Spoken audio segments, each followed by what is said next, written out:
begin our meditation today. Let's begin with the awareness that we are meditating in God, in the divine. Not outside of the divine, but in the divine.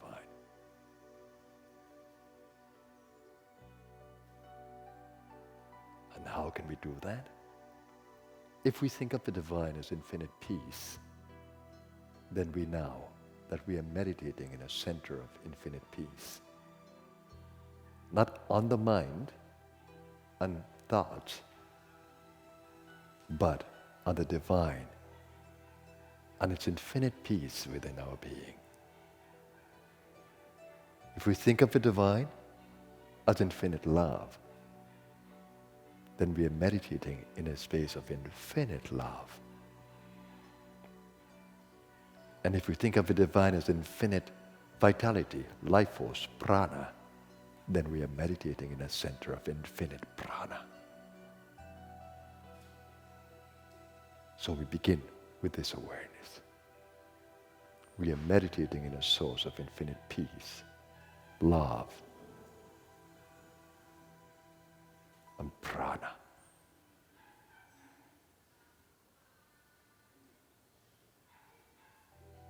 To go deeper into that, if you center in the brain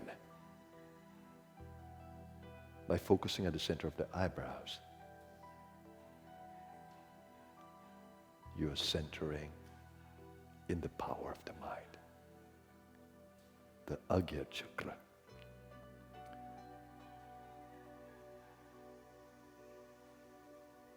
With a gentle breath and a full breath, focus at that center of the eyebrows. And open up your consciousness to infinite peace in the mind. Breathe into the center of the eyebrows. Breathe with focus at the center. You actually breathe into the lungs, but you breathe prana, not air, but prana, to the brain by focusing at the center of the eyebrows.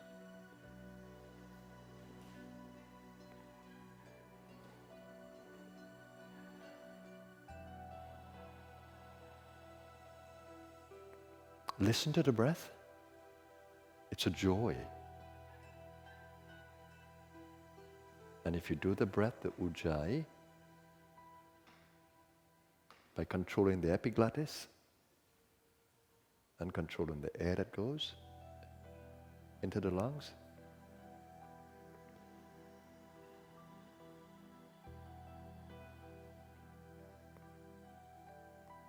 you're breathing in ujjayi, the ocean-sounding breath. Gentle breathing, but full breathing. You're centering in the infinite peace of the divine. Keep that awareness. The divine is infinite peace, and the divine is within me as infinite peace. And nourish your brain with ujjayi breathing, brain breathing.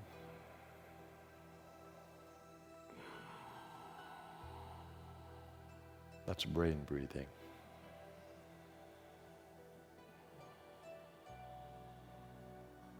Prana goes to the brain, oxygen goes to the lungs.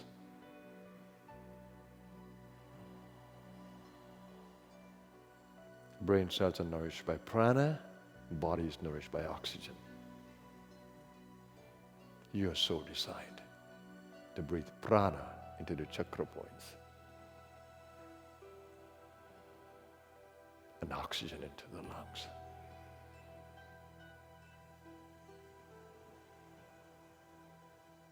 Rhythmic breath brings stabilization to your energy.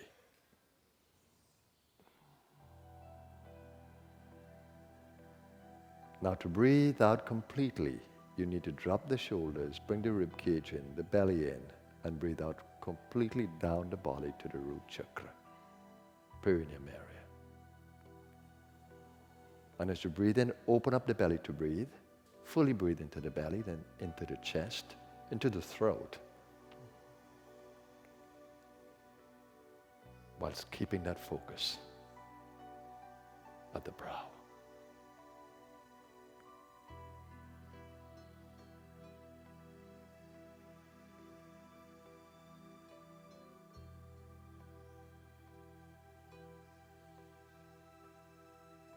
Now keep your attention on the entire spinal column.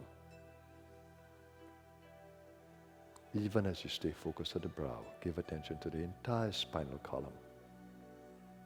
There's a column of light. It is like a lingam within you. It's a column of light.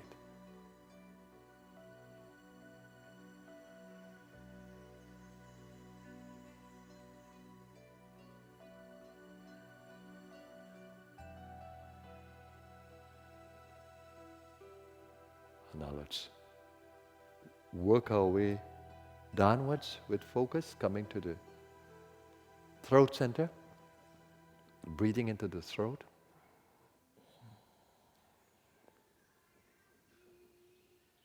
It stabilizes us in silence as you breathe into the throat.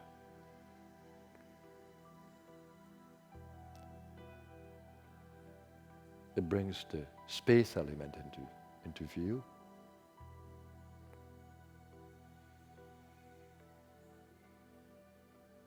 And sound, subtle sound, into awareness.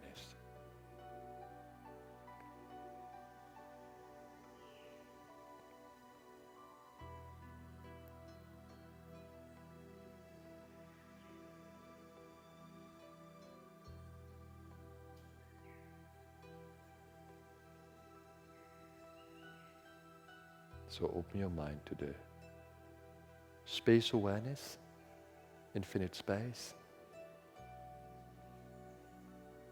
and to listening, if you can, to the natural Om that goes on the inside.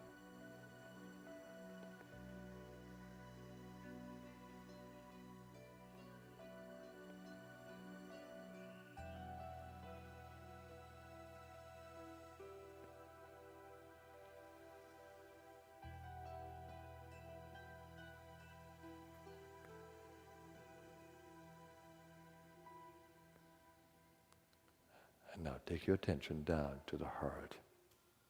Marvelous space to be, and it is a center of love, center of emotion.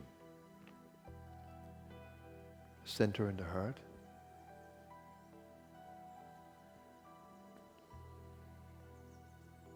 Opening up the chest and holding the consciousness of infinite love. Here you have the center of light, of infinite love.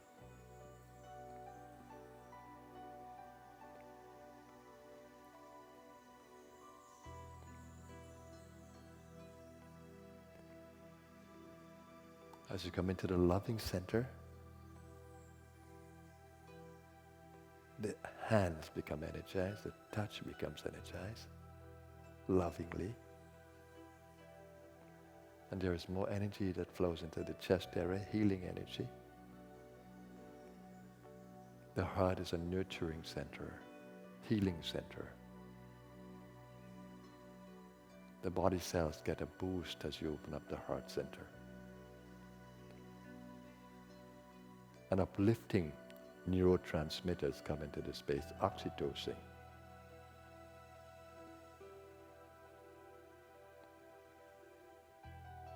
Open up your heart to just to be in love. The divine is the love.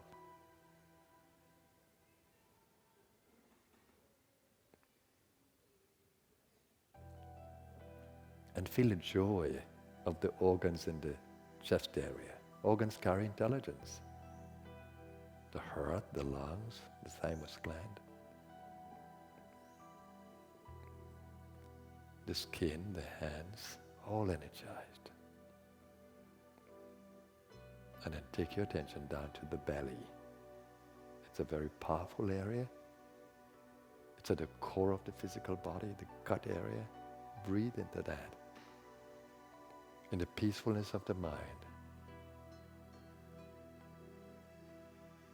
in the consciousness of space, in the love of the heart. Breathe deeply into the gut.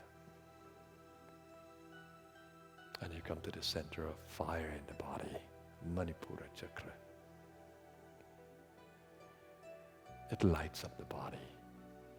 It brings healing energy into the stomach area, intestinal area.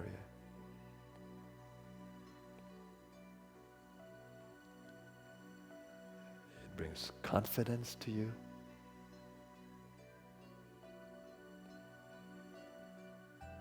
And a lot of prana comes into the gut area.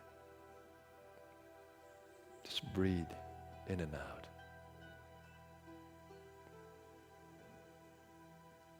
And observe the healing energy of prana.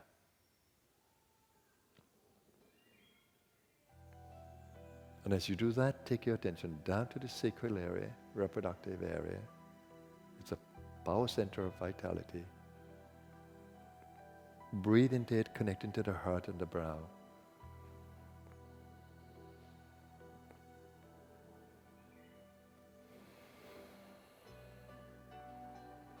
And that's a way of tapping into the reproductive power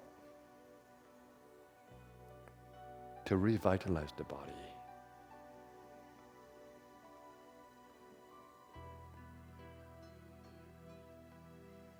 It is where fertility in the body, the human body, is boosted.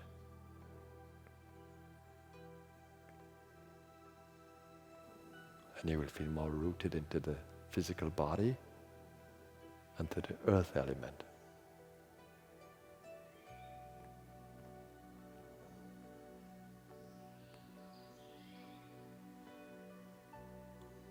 And now you can do rhythmic breathing from the root right up to the brow. As you breathe in, focusing along the spinal column. And as you breathe out, bring your attention down the center of the body, back to the perineum area.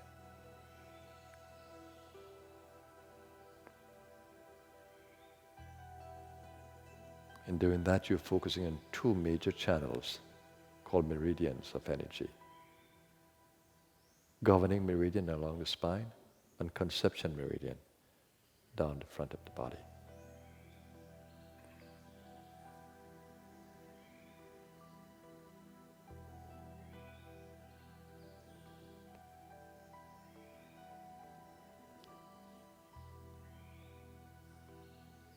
As you do this, you would have been guided by the divine energy itself, the Kundalini Shakti, or Kundalini power. That is the evolutionary power within you. Continue to let her guide you. And now we'll spend a few minutes in silence.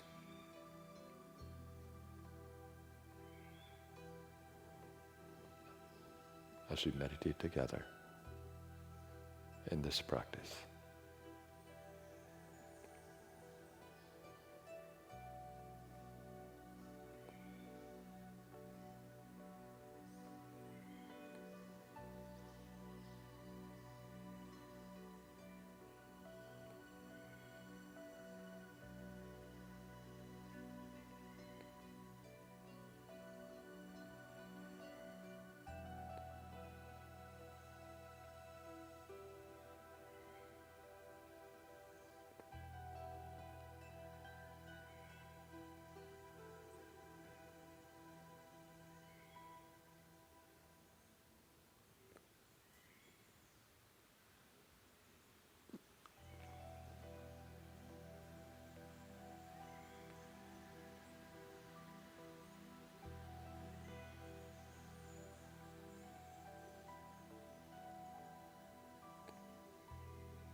slowly open your awareness to the space around you. Your physical body is connected to it. Your body is an earth body, your gross body. It has a connection to the earth. And your soul communicates to this earth through the earth's chakra, Muladhara, chakra of smell. So just breathe into that root chakra. Open up your awareness to smell and to the earth around you. And here you bring more of the gross breath, not just the subtle breath of prana, but more oxygen, the gross breath. If you really want to smell the earth, if you really want to open up yourself to the body and gross consciousness, breathe in the gross breath.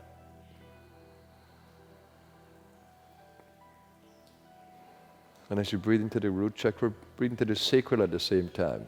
You're heightening the sense of taste and the water element. So earth and water at the root and at the sacral chakra. Just breathe in there with a gross breath.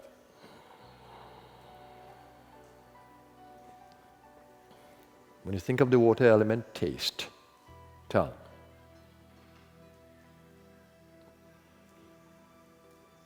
Your body has water.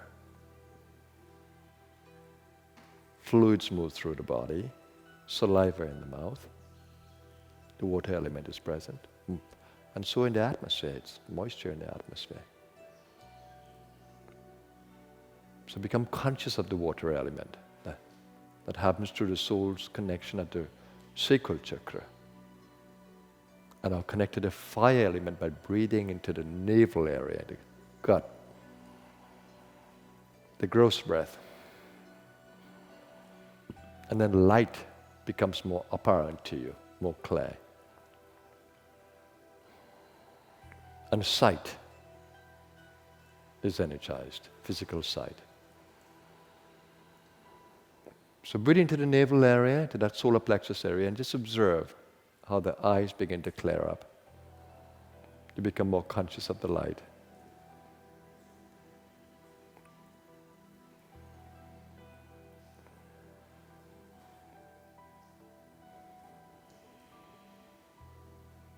So you are learning to integrate with your physical world from the soul.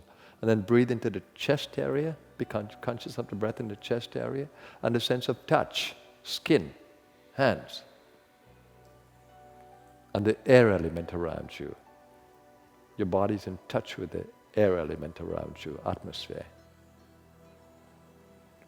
Breathe into the chest, creating that air consciousness, touch consciousness.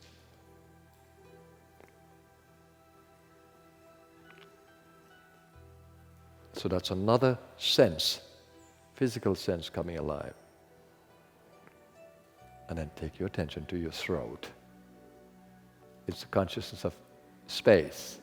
Become conscious of the physical space around you. And the hearing element. Hearing will be sensitized. You'll hear the sounds in the environment more audibly.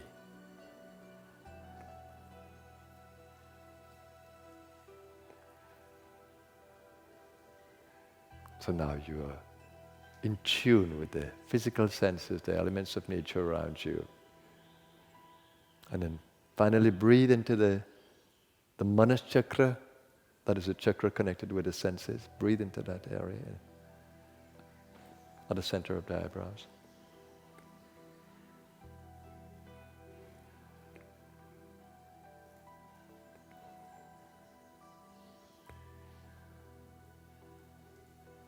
And your mind will be more connected to the external world. And you welcome a new day. You welcome the space, you welcome the atmosphere, you welcome the light of the sun and warmth of the sun, you welcome the water element and the moisture around you, and you welcome the earth element that's beneath you. Welcome to a new day. It's a day held in karmic play. You're a soul in relationship with your world and other souls, Open up to that play today. You'll be interactive in your relationships. Hold the awareness that all relationships are held under the karmic law, the law of balance. As you act, so too will be the response. Accordingly will be the response from the universe around you.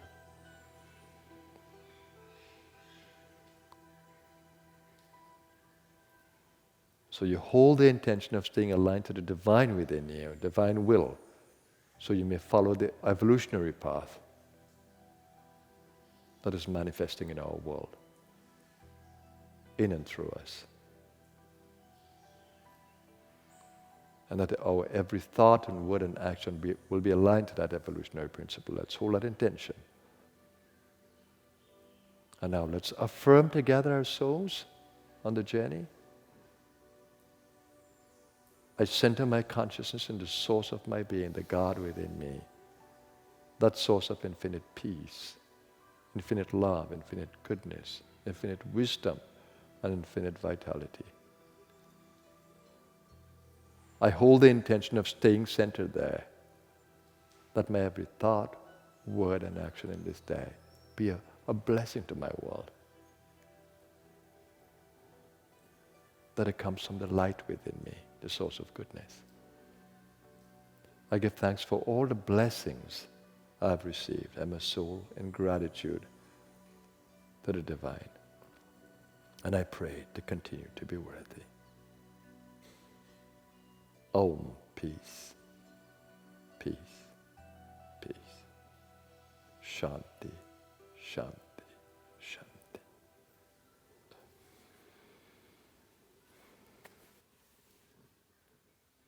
Thank you, everyone. Welcome to a new day. I hope that you've been nourished by the meditation. It's something that you can practice every day, if you care to, because you have been given the freedom to care or not to care.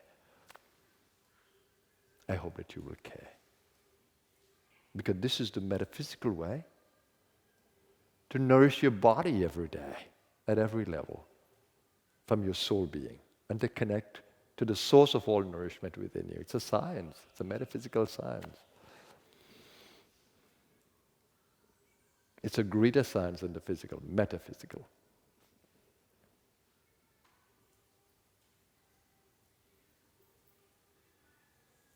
So we were meant to become more and more enlightened through the human experience. That's why we are here as souls. We are not meant to suffer, because suffering happens only when the mind is ignorant of the nature of self, of where it's coming from, of its source. Only when the mind is ignorant do we not enjoy this journey.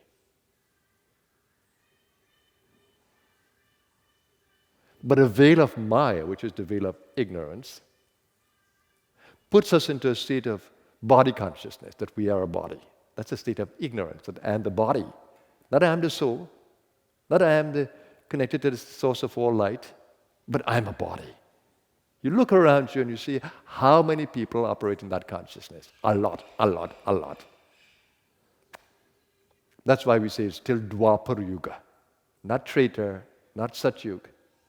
These are higher consciousness yugas. This is Dwapar Yuga, just coming out of Kali Yuga, the darkest yuga, where spirituality is almost nil. It's there, but hidden.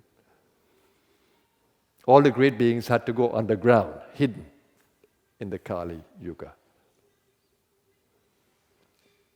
But this is Dwapar, this is a step higher than the Kali Yuga. So now there is more mental power, but there is still ego and ignorance.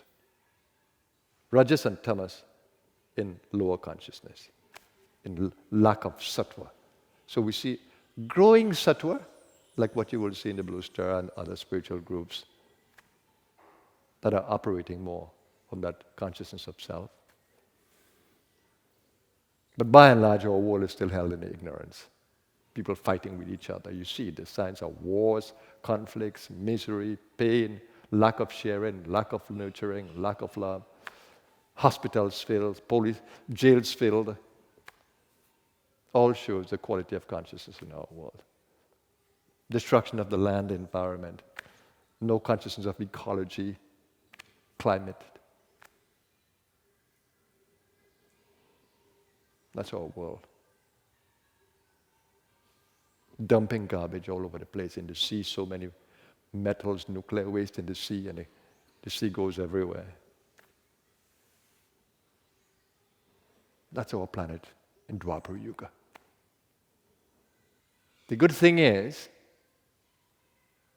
that even in Dwapara Yuga, the individual can rise to Satyuga consciousness or Treta Yuga consciousness, even in Dwapara Yuga. The individual, not collective, but the individual. So where would you want to be? In the Treta Yuga consciousness, which means higher mind. Satyuga consciousness, which means explosive crown chakra. Whilst you're in the Dwapara Yuga, that is the goal. So enlightened souls live in Satyuga, even if they come in the Kali Yuga like the Christ, or even if they're in Dwapara Yuga. So we have more enlightened beings in the world today, but they're all mostly hidden. Some more manifest. But it is for us to seek them out, because we've been given freedom to stay in darkness or light. So it's for us to seek them out. So we are given the opportunity by the divine to seek them out.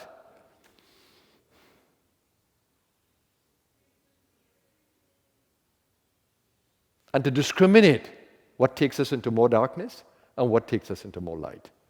You see it in the very choice you make in foods, for example. Once you eat processed foods, nature didn't give us processed foods. Nature brought them. Look at how nature produces all these things to eat. So beautiful. Nature has given every medicine under the sun in the herbs. What we have done with them? We have taken out little chemicals from them. We have taken little vitamins out of them. And we don't give the package anymore, as in the fruit. Not a single vitamin. Nature provides a combination that is perfect. But for the sake of making money, driven by greed and the need to possess, we create all these things. Nobody owns anything here, but a lot of titles and papers for territories. Land deeds, I own this, and we leave the world and we leave it, and somebody else gets it. Who owns anything? Who owns anything? You own a house, it rots away slowly. Who owns anything? But yet we are caught in this possession.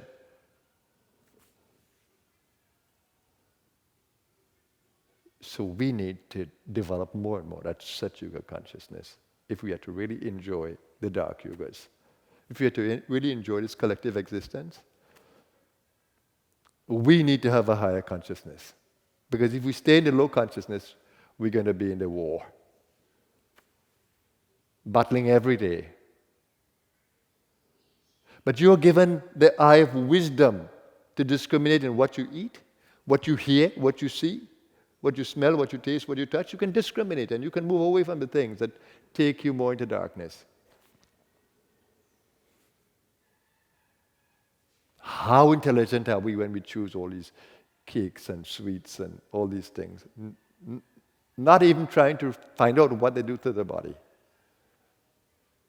Not intelligent enough to look at the fine print in all the medicines that we take.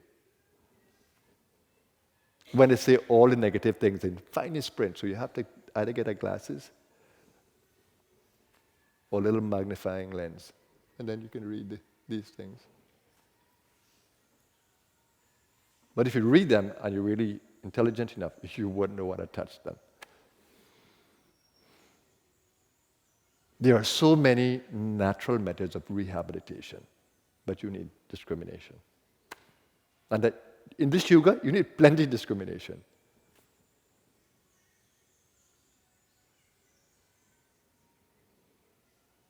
Because there are so many sharks out there waiting for your dollar,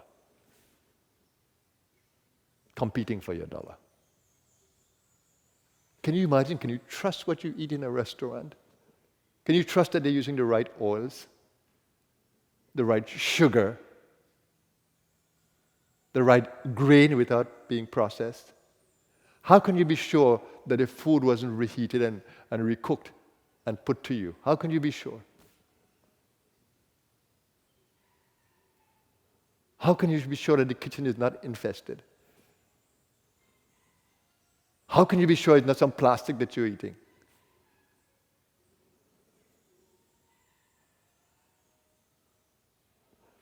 So you have to be discriminating in this yoga. But let's look at the positive side. There are so many groups in our world today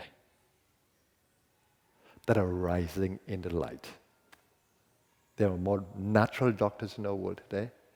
There is so much more information on nutrition.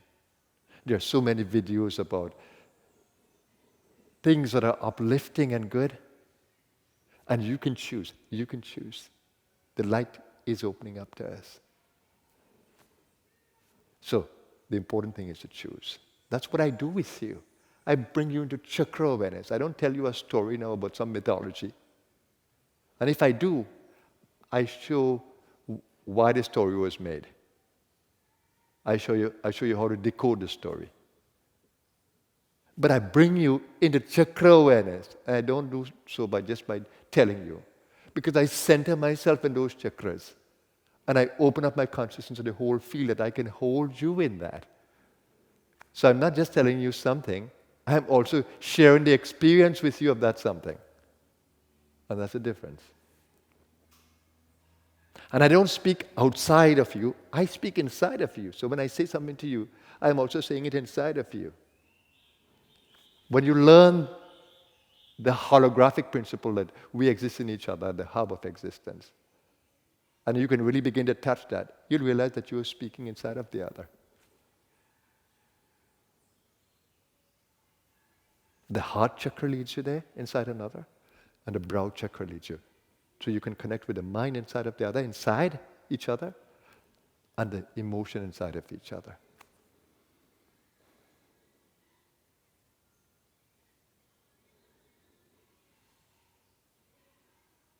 So this is the wisdom we need for the journey. This is the wisdom that we need for this journey of life. We have to be discriminating. We call it vivek. That's what you pray every morning in the Guru Gita in the beginning. Vivek and vairagya. Vairagya means take some distance, detach. Don't get caught up in the senses. Vairagya.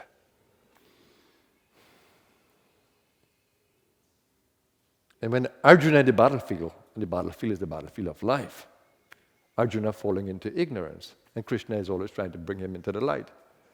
And Arjuna said, Lord, this mind is like the wind, so turbulent, so difficult to control.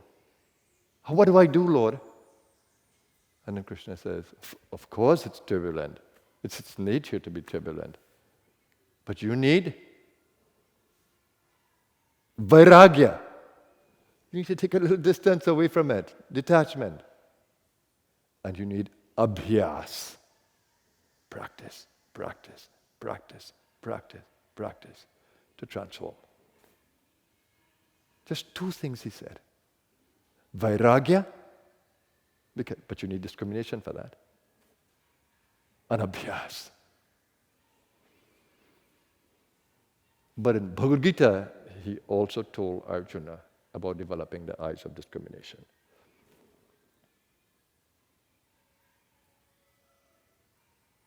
And then he said, try to keep your mind even. Samatvam, yoga uchte. It is said that yoga is about even-mindedness.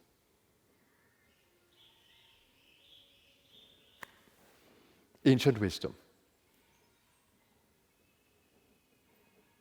So, we were meant to enjoy this play. In the Shiva Sutras, there's a sutra that says, Nartakatma. That is, Atma is a dancer on the stage of life. We were not meant to be sad. We were meant to dance. See, when you chant this morning, Shri Krishna Govinda Hare Murari, and you chant from the chakras, that's where I chant from. My body's in delight. Every chakra is alive. It's flowing with the sound. And then the dance comes naturally, the rhythm, the joy of the mantra. Nartakatma. My soul is an actor on this stage of life. And when you really understand how the senses operate and how they can be energized and how they operate with the chakras, then you will enjoy seeing, smelling, tasting, hearing, touching every day.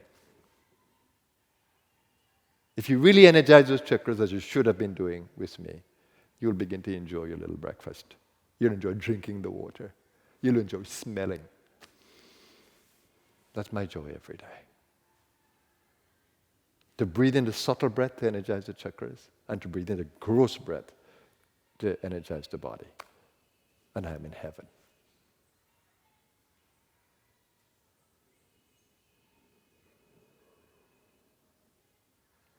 So here I want to wish you a marvelous Sunday, everyone. Of course, mine is already joyful. I do the thing that I love best, sharing my space with you, and seeking to inspire your soul to the spiritual heights, that you may enjoy the human experience. There is no death, there is no birth. Your soul was not born, your soul is not going to die. Body was born. Body ages. Body will drop off, but not your soul. And when you become more conscious, you'll realize that you can remain constantly in that space, even as the body ages and the body changes and life changes. What are you conscious of? The earth moving when you look at the sun? Or the sun moving? Where is the sun now? It's midday. Where is the sun now? It's morning. Where is the sun now? Evening. And you are conscious of a sun moving. It's the earth that is moving. The earth is moving from west to east. The earth is moving. So if you hold that consciousness for a moment, you'll realize the illusion that we are held in. We are held in the sun is moving. Now, my dear friends, it is the earth that is moving. The big illusion. You live in the illusion that you are this body, a little pain in the body and you're ready to cry.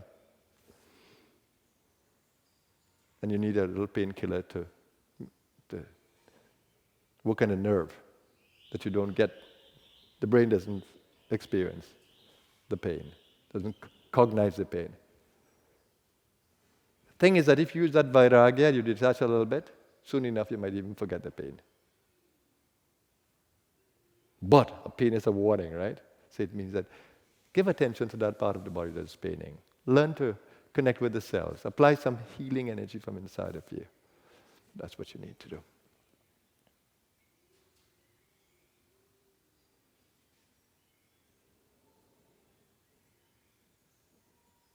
So enjoy your day. It's a Sunday. I enjoy every Sunday. It's my favorite day of the week. And when I was in Ganeshpuri in the ashram, I felt that every day was Sunday. So when you live in an ashram, you have the ability to feel that every day is a Sunday. Have a blessed day, everyone. Namaskar.